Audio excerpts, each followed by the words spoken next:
Hey everybody, my name is BlakJak and welcome back to Assassin's Creed 2. Last time, we were exploring San Gimignano, San Gimignano, Saint Jimmy, Jimmy. Is there a meme? There's something called Jimmy. And we managed to grab all the feathers within the actual city itself. And all the feathers and glyphs and such. And we're going to be doing the same thing, but this time we're going to be doing it in Tuscany. So this video is going to be just a little bit shorter. I didn't want to make all of Tuscany an hour and 40 minutes long, or however long it was going to be. Just based off the nature of, again, the climbing of the level structure in this area. But also keep in mind that we'll be coming back to Tuscany. So if you don't grab everything this time around, that's fine. There's another chance to come. Well, I mean, it's not like you can ever come back to Tuscany. You can come back to Tuscany whenever the hell you want, but more so, like, don't feel pressured to grab everything all at once. And my headset is super loud right now. My poor little ears. So yeah, don't feel pressured to, like, not grab everything all at once. Oh yeah, by the way, the thing about Assassin's Creed 2's map is that if you zoom out too far, you actually see all of Italy, and you get to like zoom into like specific cities. It's kind of cool. It's not like you could just push back and then it goes to a map of like Italy, and then you get to choose whatever city. It's literally like you just zoom all the way out and zoom into wherever you want to go. I thought that map design was pretty sweet at the time, although sometimes it can be quite obnoxious to deal with. So I believe this is the first instance of a horse where we like actually rode around the horse. So the horse has a few things you can do, like you can swing a sword, you know. But you can also gallop, which makes you run a little faster.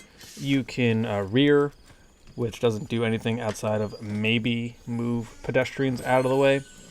But you know, I don't really do that too much. Yeah, this is rearing. The horse is really, really simple in this game. It can hop over fences, so that it doesn't get like stuck on stuff. And that's about it. Sometimes you can, if you hit people with the sword, it does more damage than like a normal sword hit. But you can also be knocked off the horse in several ways, whether that would be like a guard attacking you, or whether that would be oh hey, I jumped off the horse properly and grabbed on the thing. That was hella brotherhood. Yeah, you don't you can jump off the horse in this game, but the dismount doesn't always do exactly what you want. Like it's not particularly perfect. And this is just right next to this hay pile right here, where this lady is just totally working it out. Look at that. Yeah, wipe off the sweat at 2 o'clock in the morning while you're baling hay for some reason. Okay, anyway, we're gonna just head on over to this other viewpoint. Yeah, so it's very simplistic compared to like Brotherhood. Brotherhood's horse mechanics were really fucking awesome because you could do crazy shit like hop off the horse onto like a beam and start parkouring. You can like jump back onto the horse, or like you can assassinate people off your horse. The horse was like an integral part of Brotherhood. Of its mechanics, and 2 didn't have that many things. Well, there's a feather over there, and there's also a glyph on this map, on this little tower, I believe. So we're just gonna grab this feather since we're right here on this viewpoint, the one with the glyph on it. I didn't read the name of the place. I was not paying attention. I was talking about horses, because that's me, a well-known horse girl. And then here's one of the step pyramids that we get to look through. I didn't realize all these symbols were like actual things that you can find out in the world, like step pyramids or like the Nazcan lines and stuff like that. First plucked from a tree, guarded by a snake, it powers perform miracles, then worn across the ages, torn asunder, hidden under a sea of red, construct the timeline. So I believe this is actually the shroud. So Joseph of Egypt is one. Jason, I don't think. Oh, I guess that one does have a shroud. This one has a shroud. Jesus should be one as well. Henry VIII does not, so we can move on. David and Goliath has one, so that's the one. Christ Disrobed, we're going to skip over this one, but that's the last one. We have John Paul Marat. We have Prometheus being attacked. Sick. Hannibal with the fucking war elephants. And St. Francis Borgia, who's exorcising demons or something. So that's pretty cool. It's Jesus Disrobed, so that's what we're doing. We're looking for the Shroud. And look at Jesus right here. Look at him all hung up, and they have a hidden message. He's a Templar. They took it. And here it is, the Shroud, right here, right on the side. But I was looking for hidden messages. Here's a Templar sign right here. He's a filthy bastard of a Templar, that guy. The fucking Romans. Bastards, all of them. And there we go, Eden 66 Shroud, perfect. And then we have another passcode. Again, I don't know what these mean. I can't find anything on them. But, yeah. That was one glyph. I believe we do another 2, I think. Two or what? I see 2 purple things on my timeline, but that's one glyph. When we had this one, I think there's one more glyph. I want to say. Actually, you know what? I might be lying on that because I don't see any other cool glyph-looking things on my timeline. Actually, that might be one. Well, anyway. So we have at least another glyph, I think. Ow. So my mic stand has like a little pop filter, and sometimes I put it too high without realizing. Like I move it when I move my mic around, so that's not like in my face all the time. But my headsets are like a little bulky, and if I turn my head to look at something like at my left, like my phone or whatever, something a text message, I hit the pop filter with my headset. So I don't mean to do that. Just happens. Oh, whoa. Hello, camera. And then there's another treasure chest around here. Gods? Doctor? Escapo? Oh, we're gonna be coming back here. Yeah. Yep, this area is very familiar to me. Yes. We'll be killing someone here. One day. Not today. But one day. In like 2, maybe 3 days. I was gonna say 2 weeks, but I don't know what part that's in. It has to be in like the next 10 episodes, I think, though, because yeah, it just has to be within like the next 10 episodes, I think, because we go to Florence. No.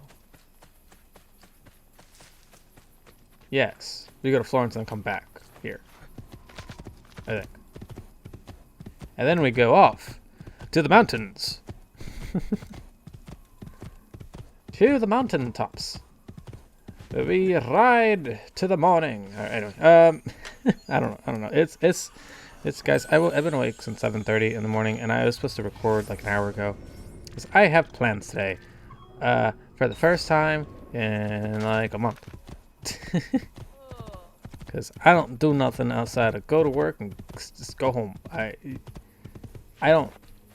There isn't much going on right now. You know what I mean? I was like, if I wake up early, I'll be able to record, and then I can get done with the Assassin's Creed 2 Let's Play portion of this, so that I can upload everything and we can begin our next playthrough of one that y'all have picked, without knowing. And I was like, this should be fun. And then I got distracted with stuff, and you know, when you get distracted a little bit, hours just melt away, and then I'm like, oh shit, how is it 8:40? When did I start this? 10 minutes ago? How 8:40, 8:50 in the morning? How did time get like this? Ridiculousness. I don't like my schedule. Because like I never feel like I have enough time to do anything, you know, because I get like, so like my schedule's weird. I work 3 days, I have off 1 day, and then I work until the weekend. So it's like, so if like, so I have every other weekend off. So it'd be like Saturday, Sunday I work, and then I work Monday, and then I'm off Tuesday, and then I work the rest of the week until Saturday where I'm off, and then Sunday I'm off, and then I'm back on Monday, and I'm on until Thursday, until Friday, and then Friday I'm off, and then I'm back on Saturday, Sunday. It's obnoxious because I only ever get like one day to get stuff done. That isn't like whatever, but I work evenings, so it's like I can theoretically still manage to get a bunch of stuff done. Theoretically, I just don't like doing stuff in the morning. I'm not a morning person. Like if I don't have to be somewhere in the morning, like I'd rather just not until like noon. Like once it's noon, then I'm like, oh, you know, I could do stuff. But like before then, I'm sleeping. You know, like don't bug me. I got shit to do. That shit happens to be sleeping.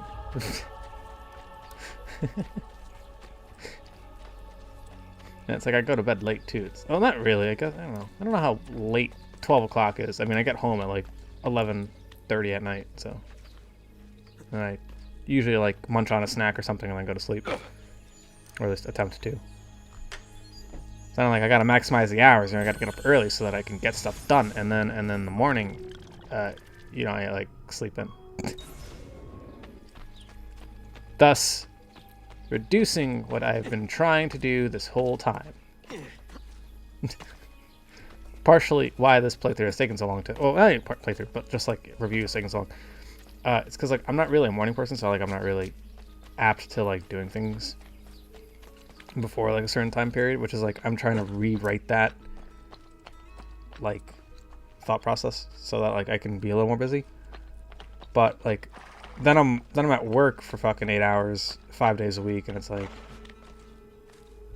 I don't have time to like edit this, because like the reason why I got through Sci 4 and Streets of LA so quickly was because I was unemployed. I had time to you know do it. Yeah, I wasn't doing anything, so I spent all day just playing a video game, and then I would just record and I would edit and I would draw, and like, you know, I did everything, and like in the week that it took me to outline and write the script and draw the thumbnail for Sci 4 and like, you know what I mean, like have everything already done, it took me like another week or a week and a half actually, I think, to edit Sci 4. Like it didn't take me long at all to do edit like the Sci 4 review. Despite that one being a little long, that one wasn't like at all hard to do. But like, that's not even an excuse, because I managed to get Spider-Man done before Spider-Man 2 had come out, and I was working then. But I was also working a morning shift, so like I would come home and like, you know. Oh, but I got home really late actually. That's not even true either. It's like, this is just an excuse, I think. I feel like I'm just trying to make excuses so that I can apologize for taking forever on Assassin's Creed 2, when I feel like the stem of the problem is that I just didn't want to work on this. And like, I have a mentality where it's like, if something goes wrong, I just want to stop and then turn back around and like not work on it, and then like I start pushing, and then like that gets you in the mentality of like, it sucks, and it's like, it's terrible, and like you don't want to work on it and stuff. Oh yeah, I was talking about falling off a horse. How the fuck did I get onto this topic?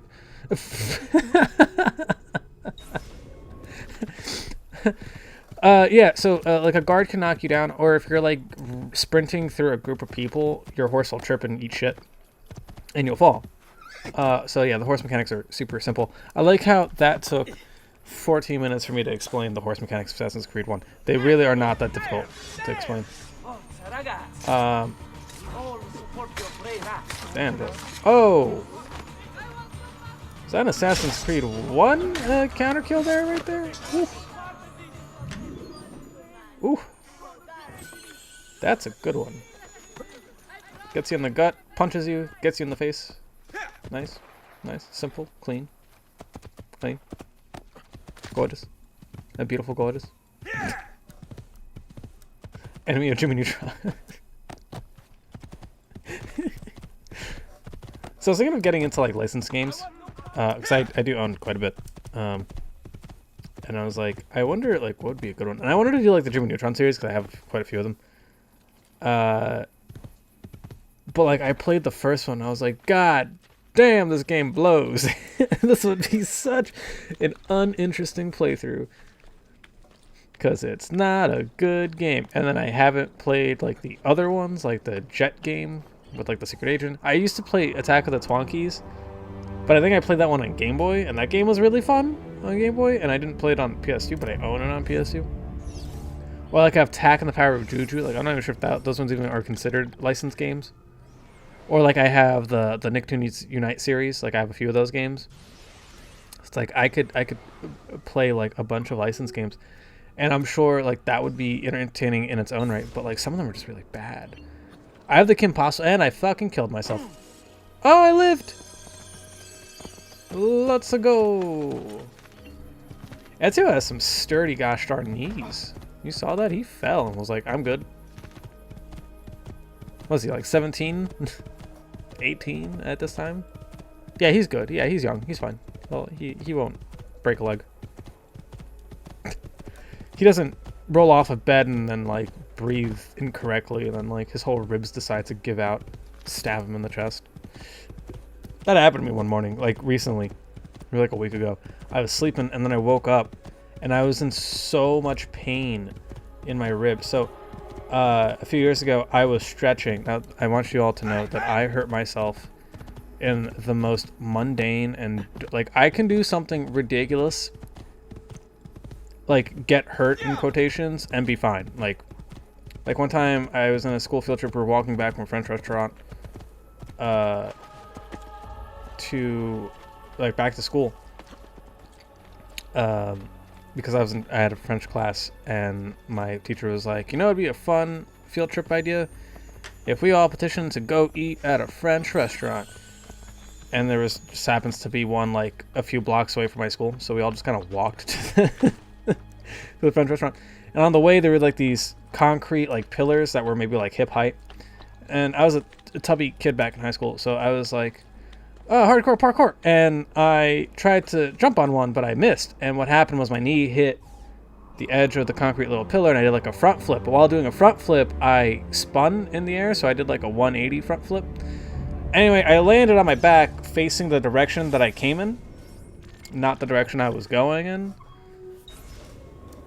And all I got out of that was just a minor scratch on my knee. And that's it. And then and I hurt my rib by doing a stretch. I was sitting in a chair, and I did like a stretch where like I held my hands in the air and I like just kind of tilted a little bit to one side or the other, and I heard a pop in my rib. And I was like, that doesn't feel right. And ever since then, running is pain. You run for a little bit, and then I feel like I'm getting stabbed in the rib cage. Well, anyway, that same extremely violent and aggressive stabbing pain feeling was happening when I was asleep, and I woke up excruciating pain, and like I couldn't breathe properly. And I went to the doctor like years ago when this first happened, and they were like, yeah, you're good. There's nothing wrong with your ribs. I'm like, there's clearly something fucking wrong with my ribs. And they're like, oh, it's because you're cramping when you run. And I'm like, you're not taking this seriously as a medical professional. Something could be pretty wrong with my ribs. The thing that is protecting my lungs and my heart. Something could be very wrong. And you're like, you have cramps. And I'm like, no. It's not a cramp. I know what a cramp is. This is not a cramp. I'm being stabbed. That's what this feels like.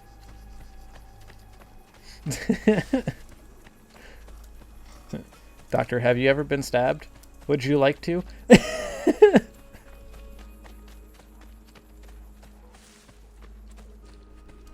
That way we can share in this feeling together.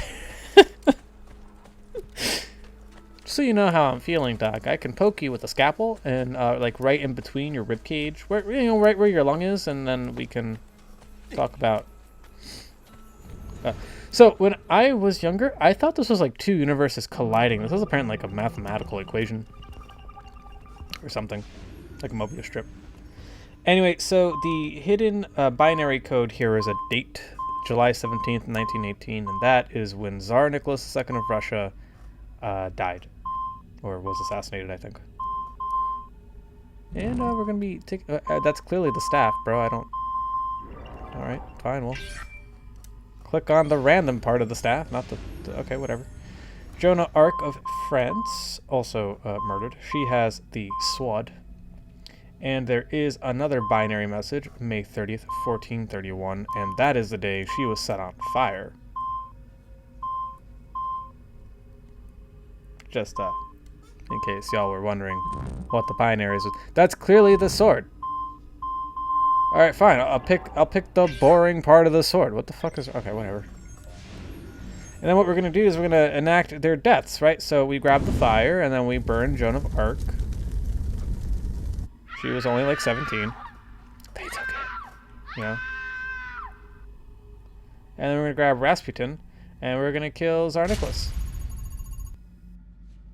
Without the staff, the Tsar was powerless. He could no longer control his subjects. Revolution! Revolution! Yeah, so Rasputin took the staff to Tunguska. And we're going to be talking about Tunguska in a little bit too, when we find more glyphs in later videos, because Tunguska is quite important throughout history, at least in the modern age. Yes, the modern age. Anyway, we grabbed the feather that was on top of that pillar, I believe, so we can kind of strudel around here, and there should be nothing left for me to do, actually. I think I picked everything up. Because what's left is me running back to the main mission, which is in that direction. Where's my horse? Fucking horse. And I don't have a whistle button. Why can't this be Red Dead, where I can just roll, streamline into the battlefield with my horse? Well, anyway, guys, I'll see y'all next time.